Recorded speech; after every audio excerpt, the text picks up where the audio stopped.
Well, people, Howard Zinn and Noam Chomsky, those people aren't on TV because they have intellects and they're dissenters, and the limits of debate in this country are set before the debate begins. These people will not be included. The debate will take place between these two poles, and we'll have them on Ted Koppel, and it's an argument between sames. I mean, it's the same thing. It's just little variations. The people who are outside are quickly marginalized. They're made to be either subversive, made out to be, either subversive or kooks. This is the word. Well, in other words, he's a kook. Yeah, and you have to give him credit for one thing. You have to give him credit. They're out in the open now.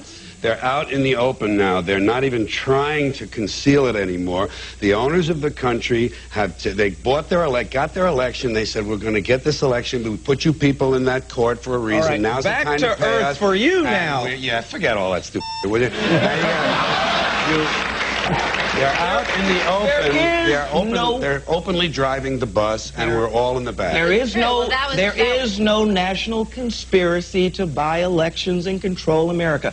Now talk about back to earth. That's part of the problem. That's part of the problem that we have, is that people make these kind of irrational statements. Unfortunately, I don't challenge the facts that you present, that those backgrounds are there. What I challenge is the idea that there's some kind of conspiracy about now this. I get to talk. What we don't have, what we haven't had, let me just make this quick point. What we haven't had, not as a result of a conspiracy, but because... You don't need a formal conspiracy when interests converge. These people went to the same universities and fraternities. They're on the same boards of directors. They're in the same country clubs. They have like interests. They don't need to call a meeting. They know what's good for them, and they're getting it. And there used to be 7 oil companies. There are now 3. It will soon be 2. The things that matter in this country have been reduced in choice. There are 2 political parties. There are a handful of insurance companies. There are about 6 or 7 information things. But if you want a bagel, there are 23 flavors, because you have the illusion.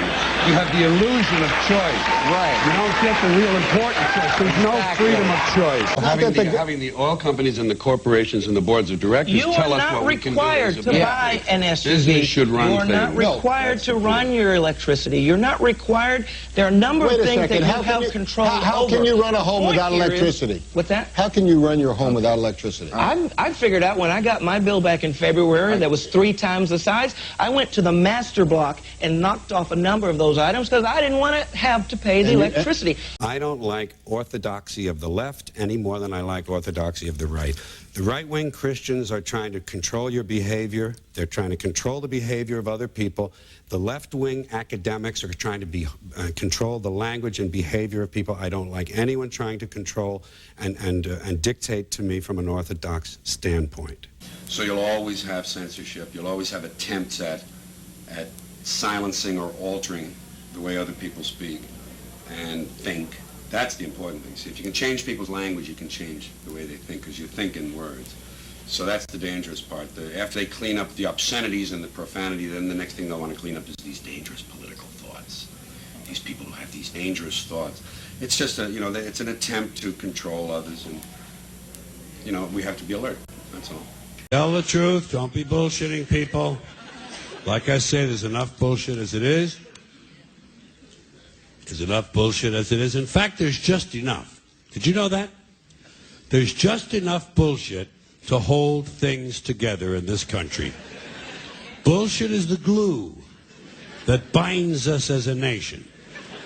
Where would we be without our safe, familiar American bullshit? Land of the free, home of the brave, the American dream. All men are equal, justice is blind, the press is free, your vote counts.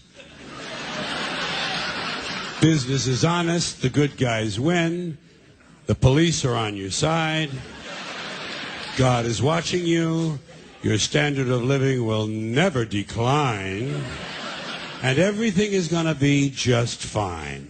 The official national bullshit story.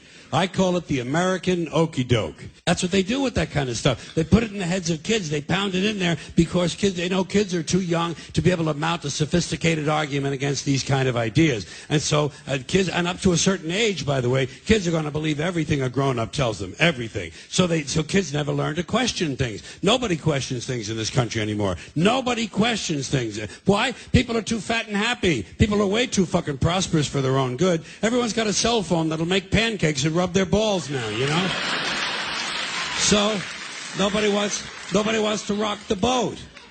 And people just gizmo. Americans have been silenced, bought off and silenced by gizmos and toys. And as a result, no one's ever learned to question things. No one questions things in this country anymore. Every time you're exposed to advertising, you realize once again that America's leading industry, America's most profitable business, is still the manufacture, packaging, distribution, and marketing of bullshit. High quality, grade A, prime cut, pure American bullshit. And the sad part is that most people seem to have been indoctrinated to believe that bullshit only comes from certain places, certain sources. Advertising, politics, salesmen, not true. Bullshit is everywhere. Bullshit is rampant. Parents are full of shit, teachers are full of shit, clergymen are full of shit, and law enforcement people are full of shit. This entire country is completely full of shit, and always has been. From the Declaration of Independence to the Constitution to the Star-Spangled Banner, it's still nothing more than one big steaming pile of red, white, and blue all-American bullshit. You know what? I say it this way. When you're born in this world, you're given a ticket to the freak show. And when you're born in America, you're given a front row seat. And some of us get to sit there with notebooks. And I'm a notebook. And oh my God, did you see that? Did you see what he just... And I watch the freak show, and I get my notes, and I make up stuff about it, and I talk about the freaks. And the freaks are all humans, and they're like me, and they're all the same. We're all the same. I'm not better. I'm not different. I'm just apart now. I'm separate. I'm over here because I put myself out of the mix. I don't have a stake in the outcome. I'm not a cheerleader for a given outcome now. Oh, they say if you scratch a cynic, you'll find a disappointed idealist. And I would admit that somewhere underneath all of this, there's a little flicker of a flame of idealism that would love to see it all whoosh, change. But it can't happen that way. And incremental change, it just seems like the pile of shit is too deep.